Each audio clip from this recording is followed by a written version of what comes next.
What's up, everybody, and welcome into the Backliners podcast. Aggro and BaRRaCCuDDa, not as per usual, because Barra skipped on me last week. But I guess as a rare treat, we've got BaRRaCCuDDa, and as well, we've got the brand new world champion support in Ronngyu from the Atlantis Leviathans. Ronnie, thanks for joining us, and congratulations on the big dub, man. That was we're gonna talk about the whole run and all that kind of stuff, but it was impressive, to say the least. You guys made it convincing, I'd say. Yep. Yeah, it was a good run. Actually, when we lost in the playoffs, someone was like, "Okay, this is good, guys. We're gonna make a run." I was like, "Bro, we just lost. Like, how is he positive with this?" You gotta trust that Zapman Mental, man. Yeah. I loved so many times. I mean, you guys would stand up and you'd be yelling that you won a game and that kind of stuff. And Zap was always just sitting there. Wasn't even smiling, bro. He's just sitting there, like, not even happy yet. Yeah, I was watching the replays and we were all hyped up, and then Zap is like, "Yes, GG's." I was thinking, like, I wonder if you guys win, what his reaction's gonna be. Like, is he even going to be excited then? But he was, he was excited at that point. But he was just focused in, bro. He was just focused in. Yeah, I remember the fourth game against the Kings, and when we won, he was like, "Oh, damn, I'm too old for this." We just laughed. Dude, I feel that. That's an absolute mood. All right, well, let's just kind of start at the quarters and kind of move our way up, that kind of stuff. Barra, that does mean we have to talk about your set. Sorry about that, buddy. But before we get to it, I want to let you guys know that this episode of the Backliners is brought to you by Axie Infinity.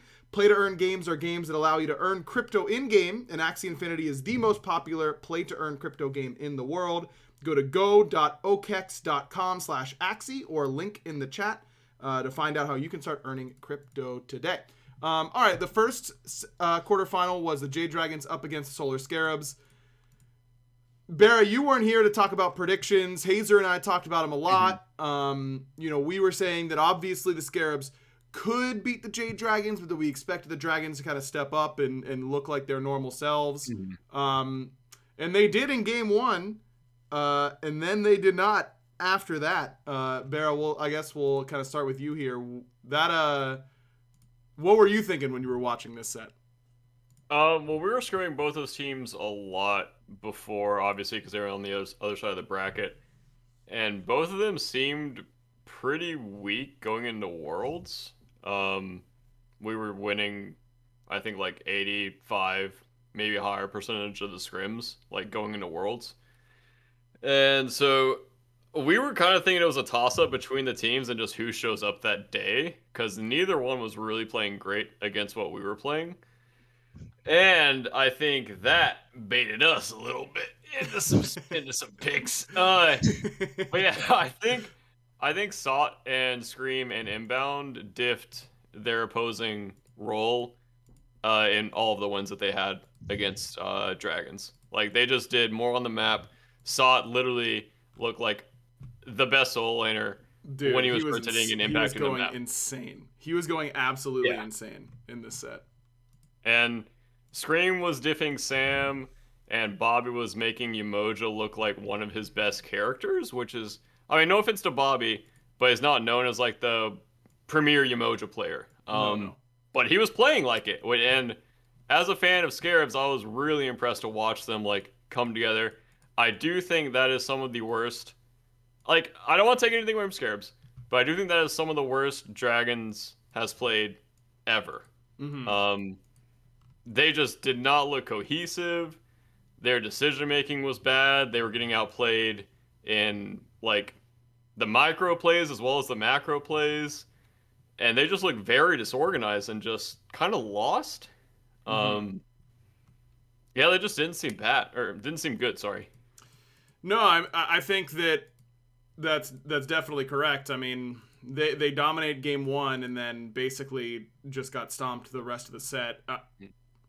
I don't know, Ronnie. You can go first before I kind of give what I was thinking. I mean, what were you thinking when you were watching this set?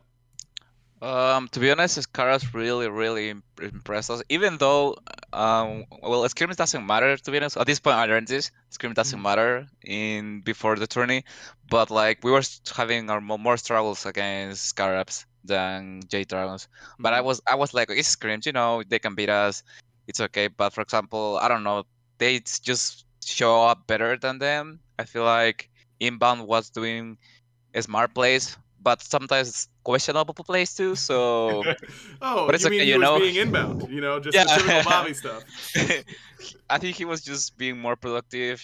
They woke up with the right foot, and that's it. I think. Yeah, I mean, look, the Scarabs played really, really well. I mean, obviously, Solo Patrol was going crazy. BaRRaCCuDDa, they clearly were trying to, invade Reds and put Hurry behind and give the farm over to BaRRaCCuDDa and let him kind of do his thing. And BaRRaCCuDDa was playing really, really well. Mm-hmm. Thought that I was very impressed with him. I mean, he goes 7-0 in game 2 and then 8-0 in game 3. And you're going to win all of your games when that happens. In fact, the last 3 games of the set, he goes a combined 18-1, which is really crazy. I thought that the game 1, it was the Freya pick, and Stuart just like didn't get to play the game. And the Dragons played up against the Freya how you're supposed to play against the Freya. And then they go Oleron, and they just didn't do to the Oleron what they did to the Freya. And obviously Oleron is better in the laning phase than Freya early on and can defend his purples better, but not well enough, I don't think, to just not go for any purple invades or any left side buff invades. And then game 4 they pick Scotty, and I'm thinking, you're thinking about playing BaRRa. You're a Scotty lover. How would you love to play Scotty into Serket, Dodgy, Osiris? Does that sound fun to you? That's awful. And then also, I think it was into Olo, and that's not even a great Yeah. matchup because he just ults your dog. Like if you eat your dog at the Olo to start the fight, he ults your dog and then just ignores your dog because your dog's like Slow. 8 years behind, stuck in the Olo Renault, and he just walks at you and kills you. Yeah, I It's not even figured. a great 1v1 either. I was gonna ask you. Like, I figured if that's got to be a matchup where if Scotty gets ahead, the Oleron shouldn't be able to 100%. do anything, right? Like, Yep. and then they just never played around duo. They like Fine got really big. This was the best at solo game. Fine got really big, and so Sam was like camping his lane a little bit. But I felt like Fine's big. They should just let him be big on his own and go get Panda ahead, because if he comes out of the laning phase as Scotty against Dodgy, Oleron, Serket, and Osiris, then he's not going to be able to play no matter what. So Yeah. I don't know. Their You can macro play just those- really confused me. You can play those style of picks if you have like a lot of mid jungle pressure and you can control the map and get wards and just watch the Surcat move around the map.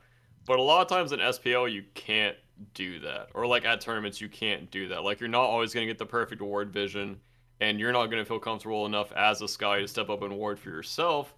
So then you're just stuck in this like perpetual cycle of like, oh no, I'm gonna die if the Surcat or the Dodgy's here, and you just start losing pressure, etc., etc. And also okay, I don't remember the games exactly, but I want to say, even though Fine was big, I think Sot was still like the first one to rotate to Yep. things, and the first one to make an impact. Yep, he definitely was. I mean, he got big because that cheese gank at level 1 on Hurry, where Yeah. Sot just came in right away. That dude, what a tilter that must have been, bro. I would have been on the moon if that were me. And then like Hurry comes back and he walks to his red buff and Scream just insta dodgy threes on him as soon as he shows up and like dies for it, but he killed him anyways. And that would have sent me. The Scarabs just like held W and it worked. And it was, but they also played the map really well and had good micro and all that kind of stuff. So it wasn't just it wasn't a cheesy win by any stretch. Yeah. They definitely earned it. Scarabs did the same thing in scrims. I assume they did it to you as well, Ronnie, where they would literally just drag you into the mud. Like, it was just like a slugfest the whole time. Like, there was constant fighting. Yeah, there was arenas in middle lane every time, or in Yeah. duo, or in like Wolf Fury or Oracle. There were just arenaing every time. Hey man, If it works, it works. Yeah. It Also, worked. I feel like Bastet was a trap pick into this tournament. I feel like Yeah. maybe only Scream played well. Yeah. Scream played it really well, and everyone else did not look very good Yeah, on that even my team. jungler, by the way. If you're watching this panel, you're Bastet, bro. It's not it. It's not it. No, everyone looked bad on it. I feel like everyone was missing ults on it. I mean, even the game where Fine's like 7-2 or whatever, I feel like he got every kill with abilities 1 through 3, and the ultimate like never mattered at all. But Scream didn't miss, dude. That guy, I mean, he Yeah, was nailing it. yeah. He was hitting everything, and he made it look really good whenever you could hit everything. So Yeah, I remember there was one play where he was in some speed and he soloed him. It was like, what is he doing there? Why is yeah, there's where is his team, bro? Like, I was kind of upset because I wasn't watching that. yeah. Hey man, I'm sure you weren't as upset as Sam was whenever he got soloed underneath his tier 2, and then Scream still lived. That was pretty crazy. All right, then to the other quarterfinal. This one was a bit of swift justice here from you guys, Ronnie. I mean, obviously your game 1 picks and bans, the Nox support and the ESET support. What was Jake's reaction whenever they locked in Nox, BaRRA? We did not expect that bottom 2. You could give me that draft 100 times, and I would never guess Nox Chalk bottom 2. Yeah. And I was like, what are these guys doing? This can't be good.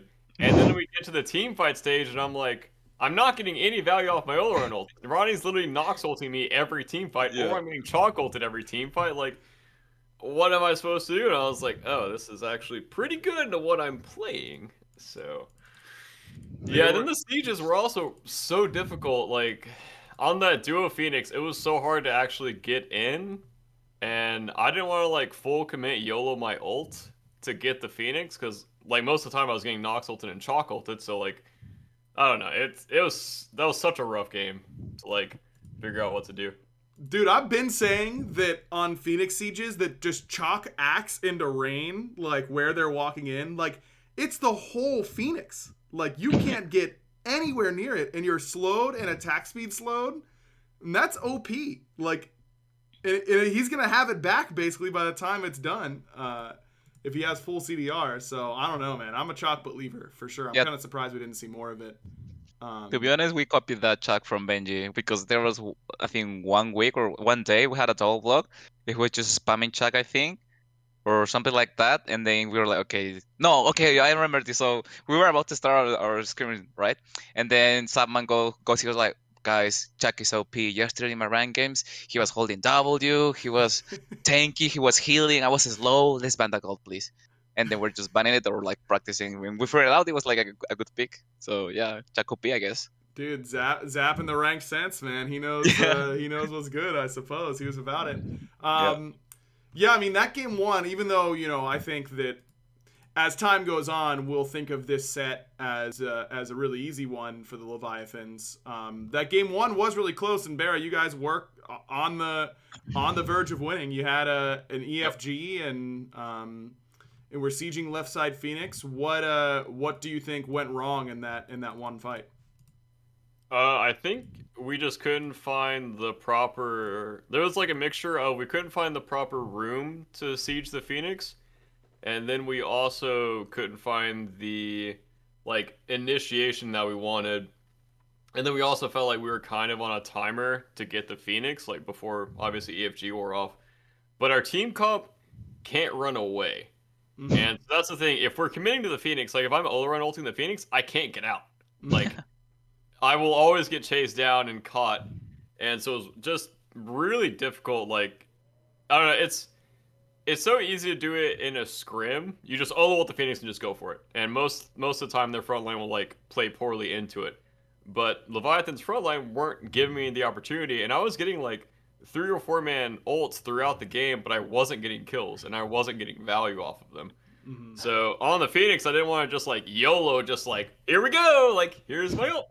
But I don't know, it was so weird. Like I watched it back, and I think Last got like one tapped off an Erlong knock up into Stinger, and then once that happens, like we lose the game off of that. Like he's gonna pick up Stinger, they're gonna chase us down, they're gonna chalk rain on me, all the way up the map, and I can't get away.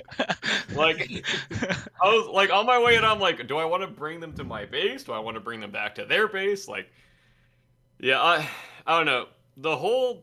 The game felt barely winnable, and that's not great considering that was the draft. I think we literally didn't lose a scrim with that draft, and I mean, yeah, obviously it's scrims, but like if you're literally never losing with certain picks, that does give you like so much confidence. And we did feel like the E set was like really good, obviously going in, and we thought that they were gonna value it, but I think we were just lost in the scrim meta a little bit, and we were way behind the assassin support meta, Mm. and we were just constantly reacting to what they were doing as the set went on, and trying to like scramble, which is never a good thing at Worlds, obviously. Yeah. Ronngyu, what do you remember from that game 1 in particular? Okay, I think when I picked Nox, I literally said that we were gonna win the game, but then they picked Chiron, and I was crying inside. I was like, okay, I'm not gonna root anyone because he's just gonna get cleans. And it happened in late game. We were like 40 minutes. I was trying to do my combo clean. Combo clean was like, bro, this is so depressing, dude. And the time that I get the opportunity to do it because Karen was dead, I missed. I was like, I was done. I was just okay, get me out of this game, dude. Well, you weren't in that game much longer after 40 minutes, so you had that going for you, I suppose. Yeah. Okay, and then games 2 and 3, game 2, this one was just kind of pretty dominant from you guys, Ronngyu. I mean, Zap was the only one who died because he's feeding all the time. He's the only one with any deaths. He goes 2, 2, and 5, and the rest of you guys all live the entire time. Were you guys giving him a little bit of making fun of him a bit for that? I mean, we're getting used to, it's like if someone dies, it's less than 70% is Sadman or Panerum, to be honest, 100% literally. Yeah, exactly. That's what stood out to me is Panatom with a 0 in the death column. That's a little bit unique. And then BaRRa, you guys kind of go away from the E set after game 2. Yeah, game 2, Jake was just getting picked on cooldown, and we weren't responding well on the map to it. And once Jake can't like step up on the map, we lose like all pressure. Like Ronnie's able to walk around the map freely, get wards out, and then wherever Jake goes, like there's 3 people on him, and he's just getting insta-gibbed basically. And after that, we were just like, okay, our meta's wrong. We have to do like an adjustment on the fly going into game 3, and we just like basically fought into them on solo side and basically put me and Zap on an island. And I don't think we were as experienced fighting solo side with assassin supports as Leviathans were. And so it was just like a final like Hail Mary basically because what we had prepped was not working. Mm-hmm. Is that how you would describe the world's meta, Ronngyu? Do you think it was kind of like forwarded by assassin supports?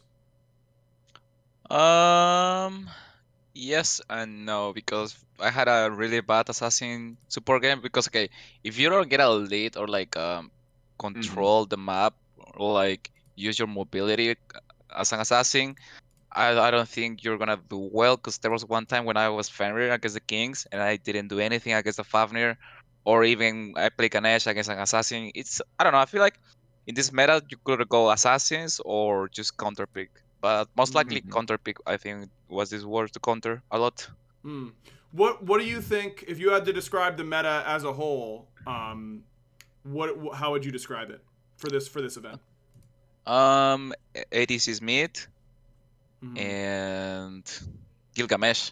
Dude, Gilgamesh went Panatom really on Gilgamesh, but I feel like every Gilgamesh just went absolutely crazy. Yep. Which, obviously he dominated all year, and then he kind of seemed to fall off. But turns out that that ultimate is pretty good, and like having a drop kick is pretty good. Like all that stuff tends to work pretty well, it seems. It's really surprising that works. Yeah, I know. I can't believe Shocker. it. You know what's so funny? I actually got a chance to play, like when Gilgamesh was getting play tested before he was released. That was the beginning of the year when we didn't have anything going on, so I was working with the design team a lot and playtesting a bunch. And I'd say Gilgamesh felt like one of the weaker new gods that was about to come out that I've play tested. You know, I thought that he was going to be good, but not insane.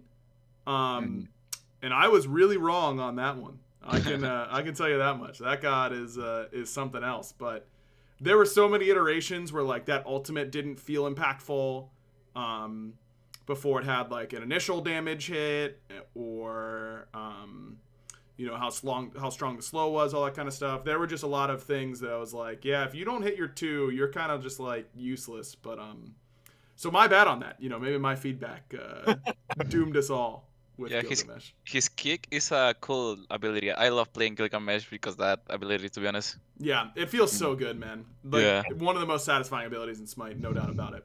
All right, then on to the semifinal day on Saturday. It started off with the Titans up against Scarabs. Oh, I do have to mention Scream's demon build, because he typed it like 3 times in the chat for Gilgamesh. That's what makes him good. What's the demon build? The demon build is what Panatom was doing and what Scream was doing. The Shogun's Kasari.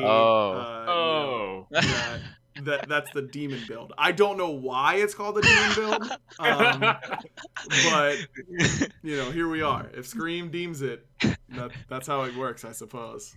It's out of my hands at that point.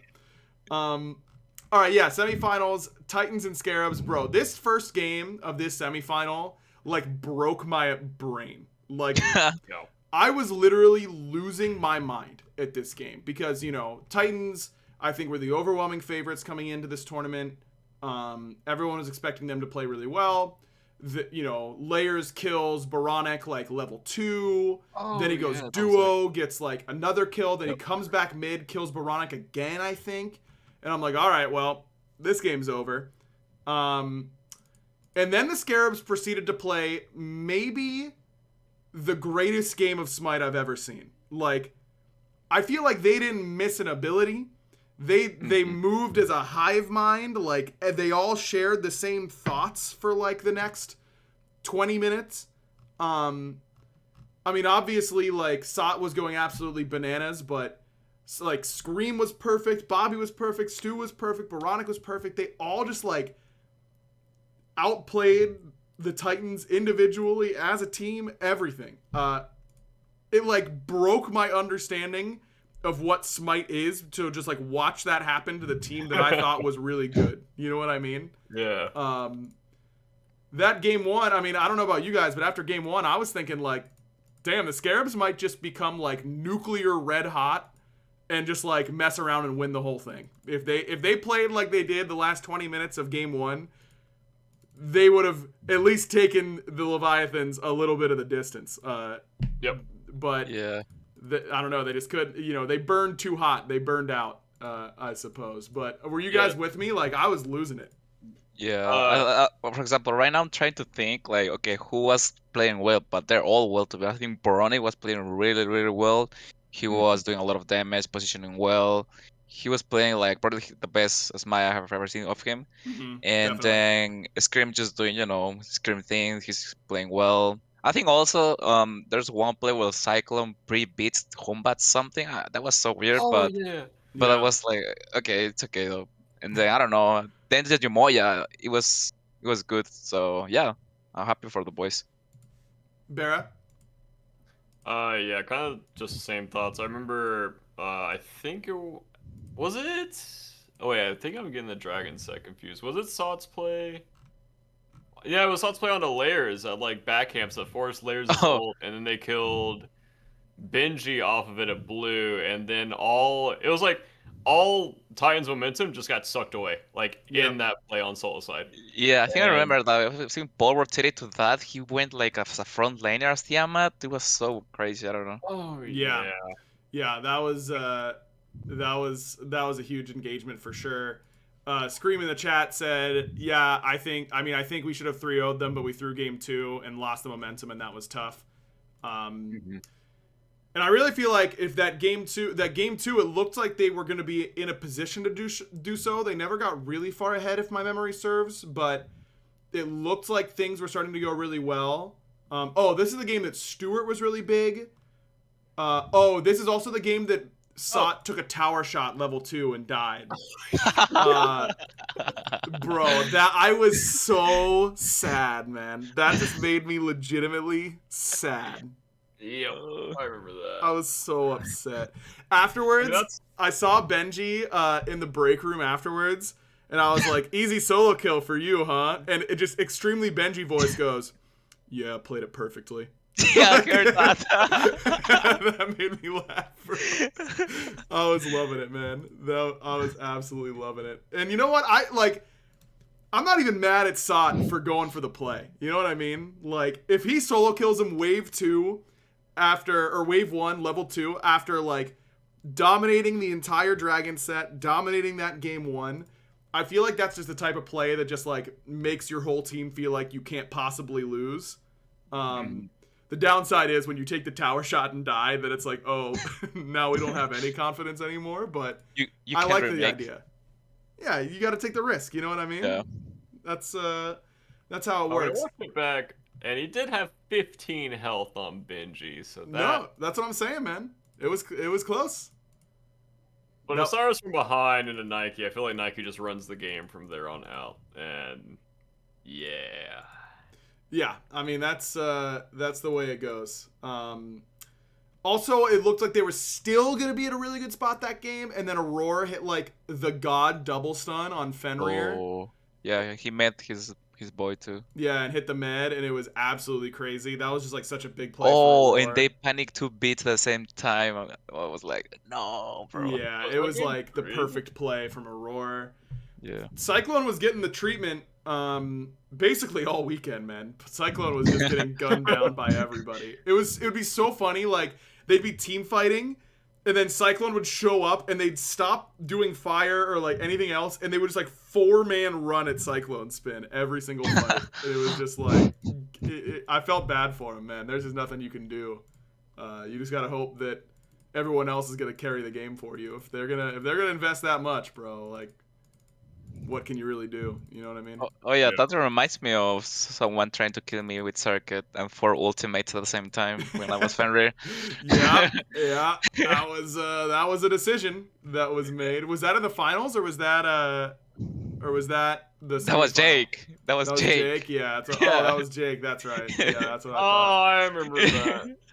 I don't remember the player. I didn't see the play. I just remember my team going, "We cannot go on the support like that." Like once we say that, I just know that like something really bad happened in that team fight because I did not watch those games back. I remember that conversation though. Ronnie, I thought you had another like crazy escape where they used a lot on you. It was in the finals against the Titans when you were. Oh, Circuit. Double Fury. Yes. Dude, I can't believe you lived. Bro, I think I told my teammates I'm dead. But then I wasn't because literally, like, Paul, he was like, oh, hey, Ronnie, and then he just ignores me. I was like, okay, bye, Paul. I know, you, like, turned around, you tossed the 2 at him, and you were like, all right, see ya. And just ran out. Dude, we showed a replay of it, and you lived because Layers beads your ult, which let him move, which made Cyclone Spin's ult miss. Because Cyclone ulted on Layers because you were, like, circuit ulting him. Yeah. But then Layers beads and moved. And so it hit, wait, did he beat? Yeah, he beats. I'm pretty sure. Well, Spinner like, or maybe he was like, super DR'd. Spinner ulted like upwards, like past gold a little bit. It seemed like I couldn't tell if he was actually trying to hit because you can't miss that. Even if Layers beads, that's an unmissable Charybdis ult. But yeah, he was like going upwards at. I don't know. I remember seeing it on the replay. I'm like, wait, what? Like, why would I don't know. That was just a weird situation. Yeah. It was just I don't know. Too free, I suppose. But yeah, back to this Titan Scarab set. Game 2, I thought that the Scarabs could win. We were talking in the green room in between games. We all felt like they had to win Game 3. That like none of us felt super confident that if they lost Game 3, they'd be able to win 2 in a row and just losing the momentum and all that kind of stuff. And then this was that game didn't go super well. That was the Ronngyu game. This Odin pick for the Titans was like super good. And then the Titans just kind of like tightened on them. Games 2, 3, and 4. Yeah, when I said the Ronngyu solo, I don't know. I didn't like their comp, but they had Ronngyu, Nasha, Yep. It was more like 4 Mhm. physicals with Morgan, no follow up on Asha ult. That was terrible comp, in my opinion. Yeah, I didn't like that draft very much at all. And that was Yeah. kind of like what the problem was for the Scarabs a lot of this year is they'd find one comp and look unbeatable on it, and then teams would like hard pick and ban around it, and they didn't seem to have that like secondary comp to then win with. You know what I mean? Like they were really good if they got 5 out of these like 7 gods or 8 gods that are all kind of like in that team identity. But as soon as you take them out of that identity, they didn't have that follow up, which is difficult to do. You know, the hard part is finding the one comp that you can't lose with, and I think they deserve a lot of credit for getting to a point where they had a style of composition that they couldn't lose with against, you know, a lot of really good teams at a world championship.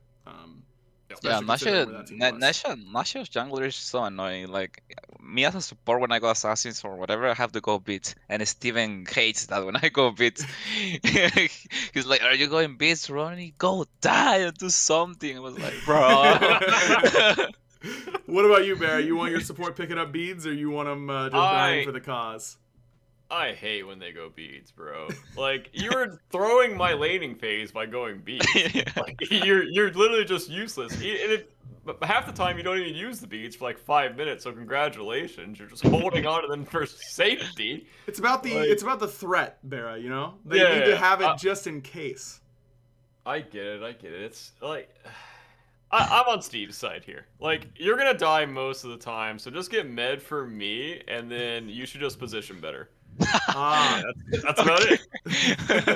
Wow. wow. Tell us how you really feel, Barra. Unbelievable. These ADCs, man, just so ungrateful. Yeah, the It is. backliners, huh? Yeah, that is crazy. Listen, only ADCs. As a mid laner, you can build whatever you want, Ronnie. You know, if Thank you you. want to build med and save my life, that would be nice, but I'm not going to require it. Yeah. All right, then your semifinal up against the Kings. I tweeted beforehand that I really felt like this. I just did not know who was going to win this set because both you guys and the Kings have had stretches where you look really, really strong, and then stretches where you look like you're kind of beating yourselves and not even stressing about what the other team is doing. But bro, you guys, I mean, game 1, they get 1 kill. You end it in 20 minutes, but the first 16, there were no kills. I don't know if I've ever seen a game go from not a whole lot of fighting, you know, just a little bit of like objective positioning to over that quickly. Yeah, I feel like it's always against the Kings. We don't fight at all in 10 minutes. Like I think it's literally this team. We always 10 minutes. We don't fight. I don't know if like we're starting each other, the comp or whatever. But then something crazy happens at gold or red or pyro or whatever, and then the game explodes magically. Yeah, it was by Pyro, and you guys win that fight, get fire, end the game. It was that easy. And then game 2, you guys kind of keep the ball rolling. This was a Ganesh game for you, Ronnie. How pumped were you to be able to play Ganesh? That was a really good Ganesh game, actually. Yeah, I mean, I remember a lot of good stuff. I remember Genetics trying to jump as Fafnir every time. It's so funny. When he gets up in the air, but then he's silent, Yeah. and just like comes right back down. Yeah, but then he comes back. Yeah. Yeah. It's funny. Yeah, I think that was a really good counter against Fafnir. It's just like an Artemis thing. Mhm. If you can like, I don't know, limit Fafnir of his ult, I think it's a really, really good counter. And Ganesh does that pretty well. Also busted. Like Ganesh, it was a really good Ganesh game in my opinion there. So we just did it and we won too. Yeah, Yeah. you guys really won that in picks and bans, in my opinion. Like, once you locked in the Ganesh, and then they locked in Nike, I think, Bastet afterwards, I'm like, okay, it's literally over. Yeah. Yeah. Yeah, I liked your comp a lot in this game. Somehow Yark kept getting RDO, which is crazy. He does go 0-1-5 in that game, and only 9k damage, but still mitigated 46,000 damage that game. Yeah, Ario is just so like why is that god broken, bro? Like 6 abilities, heals, cripples, bro. He can make you breakfast if she wants. What? She can do it all, man. She can do it all. Barry, are you gonna say something? I was gonna say I feel like other teams should have been playing Ardio. Like Yeah. playing against that character is so frustrating, and I think going into it we had kind of thought that you guys and maybe Kings would play it, but we were mainly scared of you guys playing it over like, or we were just in theory thinking of like no one else is really gonna play Ardio except for you guys. But as a backliner, like that character is so frustrating to deal with, and then you also feel like oddly forced to buy anti-heal for an Ardio, which also feels really awkward and just bad. Mm-hmm. I don't know. Yeah, I don't know, What man. do you think? I'm pretty sure. I'm gonna look it up right now. I'm pretty sure that obviously she got a bunch of buffs in the middle of the season, but I think almost every single one of those buffs have been reverted except for the dash speed. Mm-hmm. Let's see here. Yeah, decrease cooldown from 12 to 10 on the 1, and then increase the charge speed.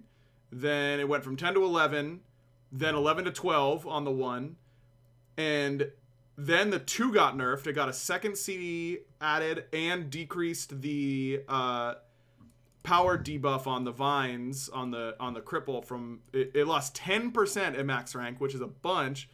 So she's literally worse than she was at the beginning of the season, where she didn't see any play at all. She's objectively worse, and she still looks that crazy, which I always think is really funny whenever that happens. So What? take that as a lesson, that there are OP gods out there that just no one's touching. They just don't know them yet. Yep. Yeah, I think also like Ardio into Hell, like the Ardio literally doesn't have to care about the Hell's damage at all. Mm-hmm. And the Hell also most of the time won't build anti-heal. And I think like Kings and Titans are both kind of doing that, where like they kind of need anti-heal in their comp, but they're playing Hell, and now it's like we can't get anti-heal. Or like we can't get as much as we need. Yep. Yeah, do you guys think Hell was overrated? I mean, she was still like 100% pick ban, I'm pretty sure. In this tournament, do you think that was but then didn't perform super well whenever she was played? Do you think that she was overvalued, or do you think it was just some low end variance on the games that she did get through? I think it depends, because if you get like AMC for health, that's really the best matchup you can get. I feel like the only good health in the league is Paul and Chinto. I feel like the other healths are, I don't know, too scared, or like, I don't know, because when Paul got health, I was like, okay, we beat his health in scrims when we got MC, so that was pretty much the plan. We knew that we live in hell open, so we're like just with the plan and follow it up. But yeah, I think hell is just, I don't know. I love that pick, but sometimes I hate it. I hate him because if you don't go like a magical in solo, maybe she doesn't do a lot of damage, but she can do a lot of damage too. It's weird. I don't know. Yeah, she is really Yeah. weird in that way. BaRRa, what do you think? Kind of exactly what Ronnie said. Like sometimes you can completely shut it down and nullify it, and then other times she literally wins the game outright at like 10 minutes, and she rotates everywhere and kills everyone.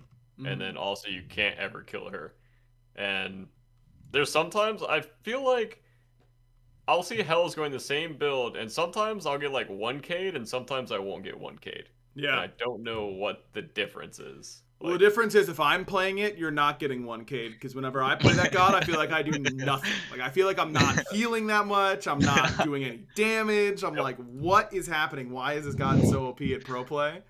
But then I watch Shito play it, and he like one taps a jungler at level 4 with his 3. So I don't know, bro. Like, it's also just it seems like a risk factor. Like you don't want to potentially have to deal with that like X factor of a character. And we were scared of it going into Worlds, but we didn't really practice that much against it because I think most teams were just auto banning it in scrims. And when you're auto banning a character like that in scrims, you just get scared of it on game day a little bit because you can't really counter it or you don't know the counters of it. But yeah. Yeah, I think that makes sense. Ronnie, you mentioned it earlier, but you had this Fenrir game 3, the game that the Kings win, and also the only game you guys dropped the entire weekend, which is absolutely nuts. Yeah. Netrioid kind of went off on this one too on the Ola run. Were you guys? What was the environment like whenever you lost that game? Okay, so I feel like we lost because I don't know, we were probably overhyped or we were just making dumb plays. Like it was like a scrim to be honest. We weren't playing patient. We were just I don't know, someone was dying when we were making plays right, and he's like, "Oh, why are the guys are zoning me?" And then he walks up, he dies. Just screen plays. You can't do that. But then he was like, "Okay, next time I die, I end. We had a better plan, and then we just fix it." So yeah, a lot of screams are putting in the work there. Yeah, there it is. I mean, the game 5 was, dude. This ending of this game 5 was so nuts. What do you remember from that game ending fight? Oh wait, the game 4? Yeah, game 4, game 4. Oh, okay. So I don't what I remember was like, there's no way I'm going to my first finals, and then also I remember when Variety was waving us in the playoffs. So the first thing I did is stand up and I wave at him. But we're friends, But in that moment, I had the I don't know, the excitement. I don't know, just revenge. Yep. Dude, BaRRa, did you guys wave at the Bolts too whenever you guys No, beat them in game 3? Shinto, and then BaRRaCCuDDa waves him Yeah, back. BaRRa, you look, I was bro. like, what? I can't. You didn't even look upset. You looked like your brain. I swear, I saw like the cogs working in your brain. You were like sitting there like talking or something like that. You see a wave, and your brain goes, "Someone's being friendly. I'll be friendly back." And like you like smiled and waved instantly, and like it wasn't even a thought.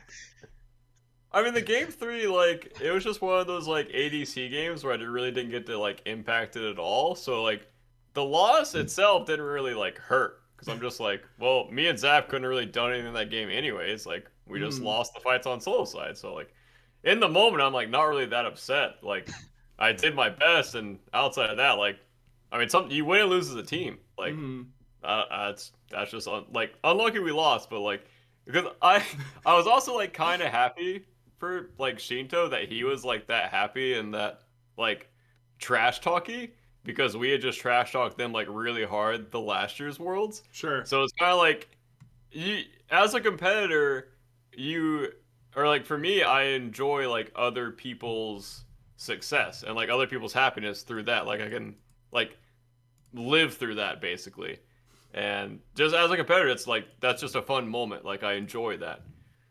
Um, yeah, it was a funny moment. I would wave I again. just think you're a puppy, man. That's just like, you're just a happy little puppy, and you just saw someone wave at you, and you were happy to be being waved at. And Oh, you friend, just, nice. yeah, exactly, bro. That oh my god, that was so. I was Oh, laughing so hard when I saw that. okay. I wanted to ask. I think it was game 4 against Kings. What was y'all's reaction when you literally one tapped the Kepri off the whoop? Oh Did you yeah, expect yeah. him to literally explode? Yep. Okay, because someone was like, okay, we're gonna play off the whoop, and I was like, okay, this can go super well or super bad because like Freya is initiating the team fight. Like, I was really scared, but I was okay. I'm trusting the 2 times, well, two Yeah. times, and then I got Capri, and then we didn't say name ult or anything. Pyram just ult him like instantly, and then he was like, oh nice, let's go, yeah. And then I ult a Falmir, and then we just did fire, and then we back from the game. I think that we clear all the tower, all the buffs from being 2k down to like 4k up or something like that. And yeah, that was our recovery game.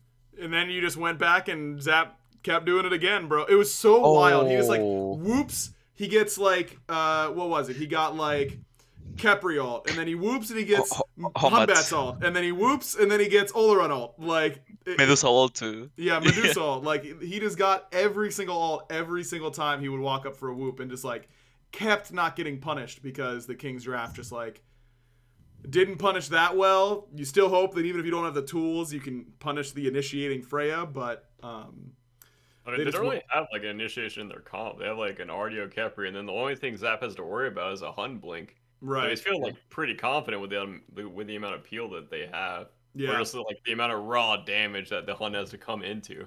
Yeah. Yeah. I mean, I really like Zap's decision making there. no, I mean, it worked super well and was really hard for the Kings to deal with. And then the fight that really ends it, like he whoops and he gets Oleron ult, and Netrioid tried to like. I watched it back a bunch because that fight was so close, and Netroid tried to come up and 3-zap on the edge of his Oleron ult, and Zap just ulted it, and then shot him as he's like running backwards in his Oleron ult, and it like nearly one-shot him. Yo, by the way, that all room was speed hacking, I swear. What? He was teleporting. What? Dude, he was so fast. The same thing happened on Mid Phoenix, like on your first Fire Giant, and then at the back harpies on that ult, you somehow like disarm him with your fast. Oh, my 3, yeah. It looked so like I watched it back like on my stream like at like 0.25 speed, and you did not hit that disarm. You somehow hit that disarm. I don't know like what that interaction was. It was really. He I like that play because like Ororun tries to go for Sap, but Sap was because they changed the ult. I think that's why, right? Because now you're immune or something like that. Mm-hmm. No, well, I don't know. And then when I saw the Ororun sprinting to my backline, and I was like, wait, what is this Ororun doing? I was dying slowly, but I agged before die. Let's go. And then Sap goes like, yeah, going jar, and then we just press W, and then the Mantle of Discord saved literally our lives. That Mantle of Discord is the best passive in this game, dude. I love it. Mantle so OP, bro. Yeah. Like, what an OP item Mantle of Discord is. He stunned BMT mid-dash that would have killed, I think that would have killed Steve, right? Yep. Yeah, absolutely brutal. And just like the way the team fight was like from the camera angle, like Panatom comes out of nowhere. He comes like underneath the camera, like double dashes in order to finish him off. That was such a cool end fight. Yeah, he almost died to the background for taunting, or I don't know what he was doing, but he almost died to the background. I was like, move, Panatom. Dude, how often did it was Shinto and Panatom? They just kept standing up and taking their hands off their keyboards, like yell at the enemies. I was dead, so I could stand up and not care, you know. But then I was like, yo, we gotta end, boys. Dude, imagine if you guys didn't end because you were standing up and yelling. Yeah, bro, I was like, oh shit, we gotta end first. That would have been so bad, man. That would have been so bad. All right, then on to the finals. I mean, the Titans game 1. You guys did a really good job of keeping Paul off of the type of picks he wanted to be playing. He goes to the Zeus and goes the book build, which just means that he doesn't really have an easy spot for any anti-heal. You guys have Hell and RDO and a meditation, and their anti-heal was 1 Toxic Blade and an Onk. Yeah. Is that the type of game that you just like press tab and you're like, we can't lose. Like, we just have too much healing.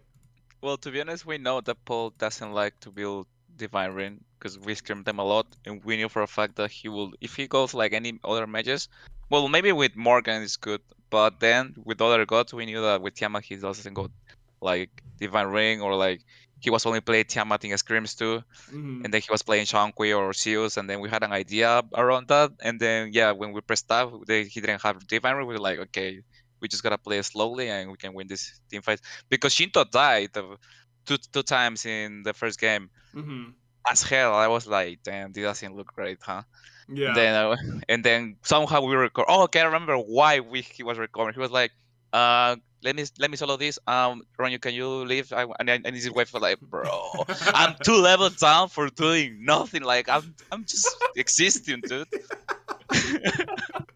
I feel like that's not I feel like you've probably been in that situation a few times before, though, with Shinto, him telling you to get away from his midway. Yeah.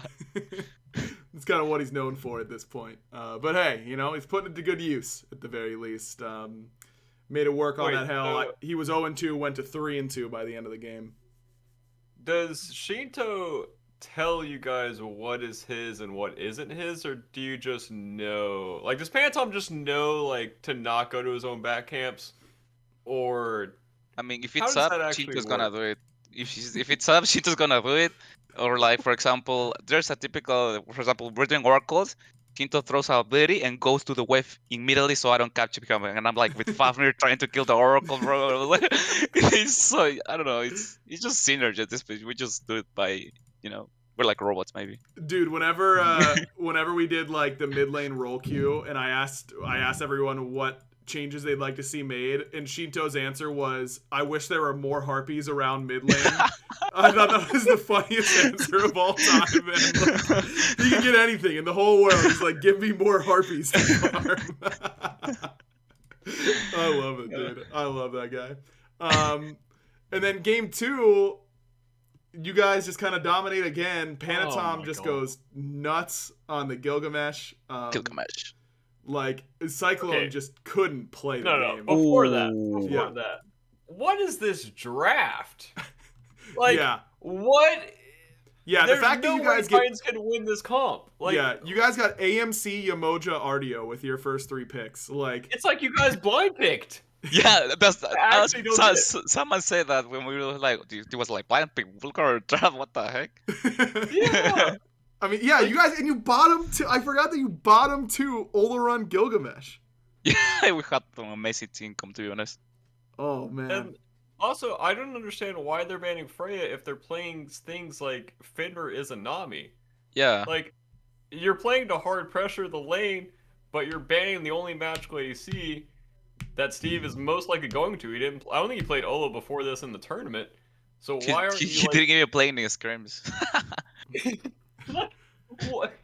I didn't understand. Like, you guys literally hard stomped this draft. I don't know why. It was so frustrating, like, to watch this draft develop.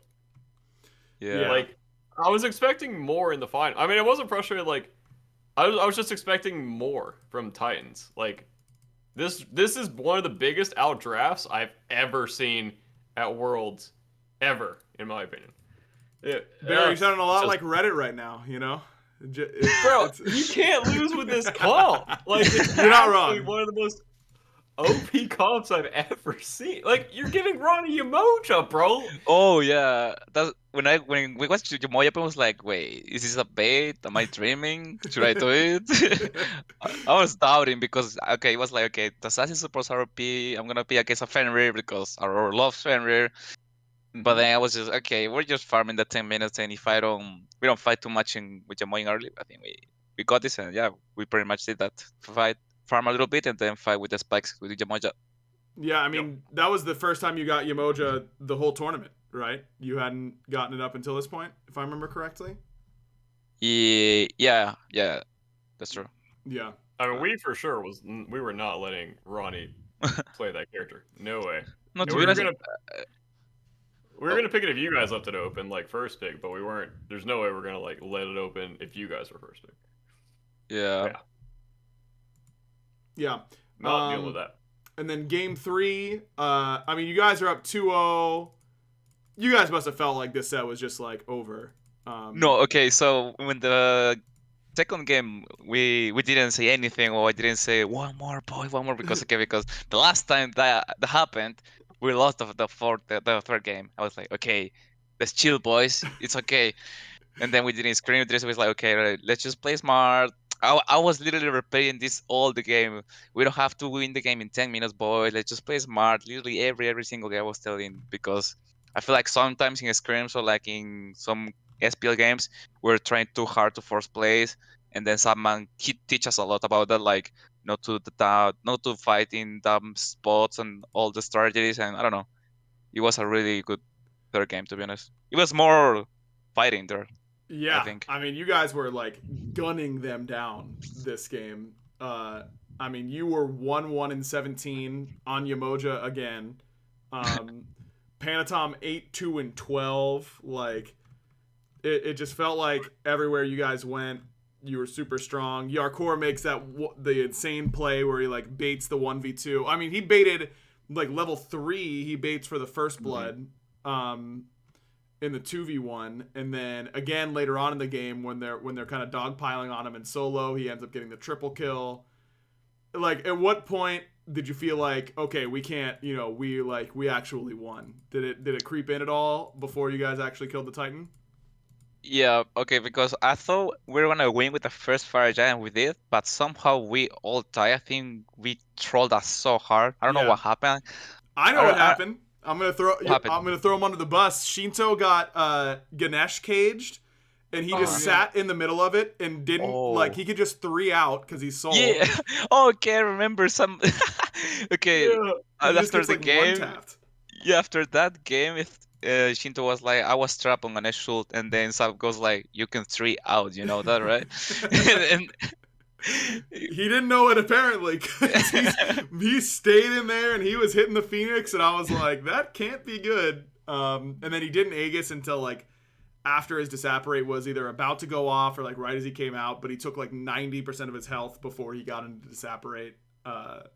So yeah, that was a bit of a little bit of trolling, as they say. yeah, and I really thought that like the Titans, I mean, they kind of came back. They were, it felt like that game was so over, but then at that point they were only down like 6K or something like that, and it was still fairly early. It was like 23 minutes, but it didn't feel as over after that. Yeah, I feel like in the third game we outdraft them so hard when we pick Heim, and because that Morgan was gonna be annoying if we didn't have Heim. So I feel like I think we draft so well this tournament. I feel like Sabman, Oxy, really all the boys were throwing up ideas, or really like chatting in Discord before the game, or like in the studio talking about the games, or like counters and all the stuff. Even picks we didn't play. For example, I didn't play Sarkanic Screams at all. But then Sabman was like, "Okay, Ronnie, you gotta play an assassin." I run it down, and I was like, "Okay, let's do it." And then yeah, pretty much that's how it happened. Then when we were ending, I was like, okay, there's no way I'm a world champion, dude. There's no way. Dude, that must have been very, very exciting. You guys like clearly pumped. Have you seen the picture of you getting scared by the confetti? Dude, I'm here to back you up, Ronnie. I'm here to back you up. That cannon for the confetti was so loud. It was so loud. It was. It was very loud. So, dude, I don't blame you. I jumped as well.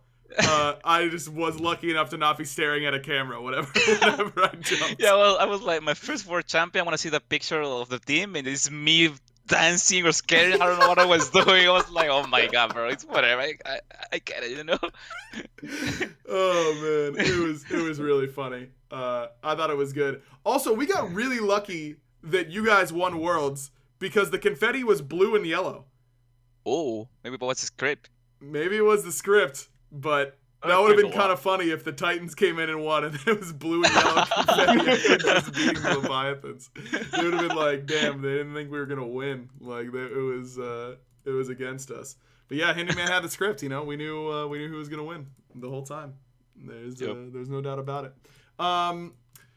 All right, I think that's gonna do it for this week's episode. Ronnie, congratulations again on a big win. Now you just simply have to run it back. That's it's just that easy. And make someone back to back to back to back.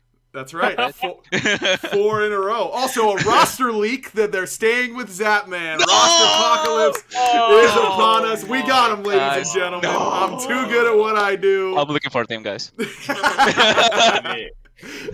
We obviously won't be able to talk about roster stuff until it becomes a little bit more solidified. But, BaRRa, you and I have to go over Season 9 patch notes next week.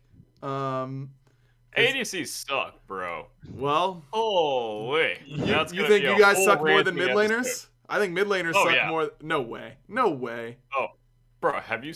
Okay, we'll get into it next week. Okay, we'll get into it next week. But we do have our random question of the week. And now I'm realizing again that I didn't think of one. Okay. Obviously, something that we really missed this year was having that true after party with everyone. We had a little one, that just like a kind of private event where we could rent out a space last night, but not with all the fans and everything like that. And maybe we throw out some good after party memories that are podcast safe, BaRRa. I know you're getting crazy up there at the after parties, but I'll be honest, most of the after parties I don't remember. Yeah. So, I mean, I'll say my favorite after party memory, probably like of all time, was when kind of the whole fish tank came to an event. Like all the people that have been in the community for a long, long, long time that I'm really close to. Mm-hmm. They just came and we just bonded like the whole time, and it was really interesting to kind of see my impact on them and their impact on each other. and to just hang out. Like, we hung out at the after party a lot, obviously, but we hung out like the whole event, and it was just really fun to just see people that you don't normally see, or people that you never would have interacted with outside of like Worlds and Smite, if obviously life would have been different. But it's just really cool to get those experiences and get those memories that otherwise we wouldn't be having. Yeah, I remember that year. I think I like walked outside that year, and you were surrounded by like 10 people, and I was like, "Are you okay? Like, are you good?" There are just so many people like all around you at the same time. It was awesome, man. But yeah. I would love to just go back to that night. That was a good time. Ronnie, any after party memories to share?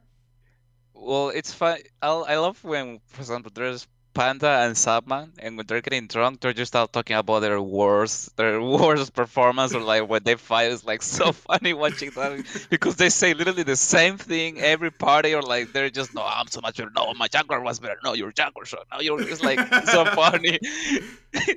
It's funny. I like that interaction between those guys. Yeah, yeah. I think for me, the best part of the after party is just like everyone knows that, you know, no one's like salty about how Worlds went or anything like that. You know, you'll get the drunken sadness from whoever lost in the finals or whatever, but for the most part, everyone's just kind of like talking about the year and like some funny moments and scrims and that kind of stuff, and just getting a chance to like actually relax because there's nothing right ahead of you to worry about.